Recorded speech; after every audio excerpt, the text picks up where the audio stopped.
All right. Speaking of a game that already exists that just keeps adding on, Warcraft. Warcraft celebrates 30 years, and World of Warcraft celebrates 20 years. And they did this big event, and this was in lieu of BlizzCon, an event that we all freaking love here at the podcast that we go to. You are the only person who hasn't gone down yet, and we will fix that someday. Hopefully they bring it back. We are going to Fan Expo in 2 weeks, guys. So check us out on social media. We'll be sharing Fan Expo stuff. So I'm going to be going over the big announcements for World of Warcraft and why the entire fan base has been electrified this week, Jonathan.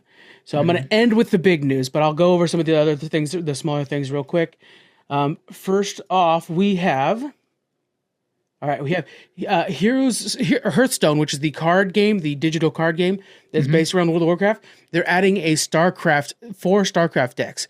So you can play with StarCraft stuff, and it's just a nice little nod to one of the older Blizzard franchises that hasn't gotten a lot of love lately. And you can play as Kerrigan from the Zerg, and you can play as Protoss. It's 3, not 4. 3 decks. That's pretty cool. Yeah, they're pretty much saying like, hey, just so you guys know, we didn't forget we have StarCraft here, so it's still a viable IP that we own. And Phil Spencer, who bought the company, or his Xbox bought the company, that was one of the things he told us at the last BlizzCon. He's like, I personally am a StarCraft fan. I will make sure we have more StarCraft coming. Good to hear.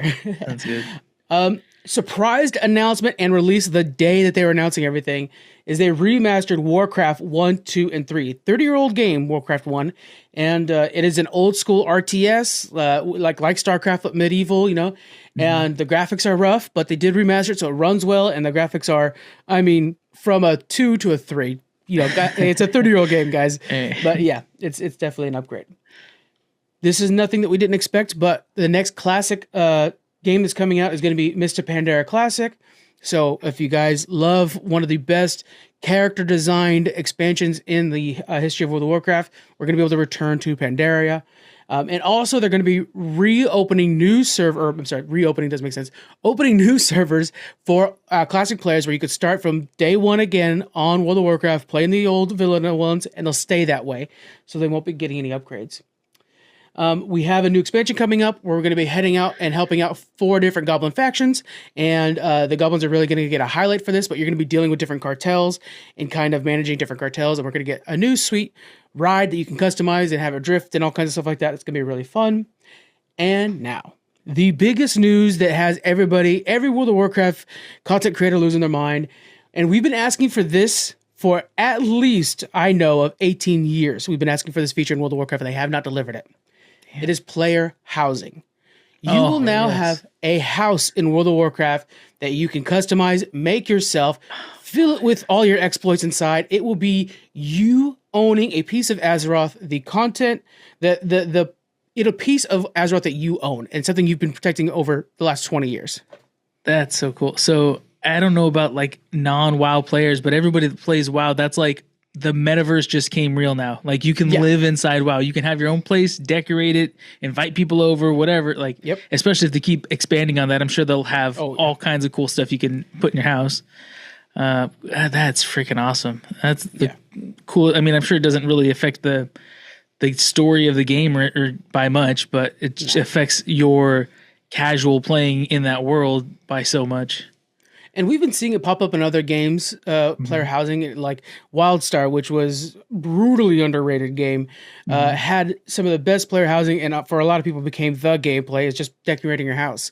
And a lot of games kept putting this in. And we look at Sea of Thieves. I like to look at that as a good example for this because we all get ships in Sea of Thieves. And you could kind of change the sails on it and stuff like that. Pretty neat. But now you can name your ship. You can, the color scheme and like that will stay. You can put personal decorations on there that represent the accomplishments you've done. And now that ship means so much more. So when it sinks, it's really sinking. And that sucks. So now when you're defending Azeroth, you're like, hey, that's where my house is located. There's a little bit more stakes in the game because now you feel like you're actually a part of Azeroth in a new way, And when there's like big battles, there can be like events where it's a natural disaster kind of event. Like this boss is bringing with him tornadoes. So if you don't want your house destroyed, you have to be there that day to fight it and help defend it. That's so cool. Little things where like, oh man, everything got knocked off the wall. Little things like that. Just fun little games and stuff. And then there's holiday events where you could probably decorate your house. One of the things that I think, so World of Warcraft is at its strongest when it reflects back on its, again, 20 years of being a game. And we've gone through so many stories, and it's some of the best stories. We have a new podcast coming out that's going to be focused on those stories. And so like for when transmog came out, it's the ability to change your armor to look like anything you've collected in the past. So then people would dive back into old dungeons, 15, 20-year-old dungeons, to find pieces and stuff like that forgotten in time, to then wear that. And that became a new activity in World of Warcraft. And there are certain pillars in World of Warcraft that keep the game going. PvE, dungeons, raids, stuff like that. It like created a fashion industry, really, because before it was always about the stats, but now it's like, well, stats can be, carried over, so I can actually wear something that looks cool too. Well, suddenly the game just added an entire new industry into the game. What if you could go back into Shadowkeep and find a chair you like, or a tapestry you really like, or whatever, and you go back and run that dungeon hoping that the boss drops maybe the plans. You don't necessarily need to get the furniture, but maybe the plans to how to build that chair that you like at his throne. Suddenly people are running old content and taking advantage of, again, 20 years of history. I think this is the best thing that World of Warcraft could have announced and revitalized the fan base that was already slowly coming back after they had a real big dip in Shadowlands. Dragonflight was a real big redemption for them. They've turned to listening to the fans more. This was huge. This was really huge in our corner of the world, and people are very excited about the game right now. Yeah, I think that's freaking awesome. So now we just need Jonathan to come back to World of Warcraft. I know, it's tempting too. My son now, he goes to preschool, so I have, a little bit of time with the house empty. I don't feel so guilty, but one of these days I'll get back into it.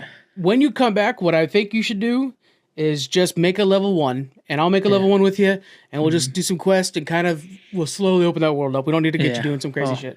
Yeah. Yeah, it'll take a lot I definitely need training wheels for a while. Yeah, there's a lot out there now.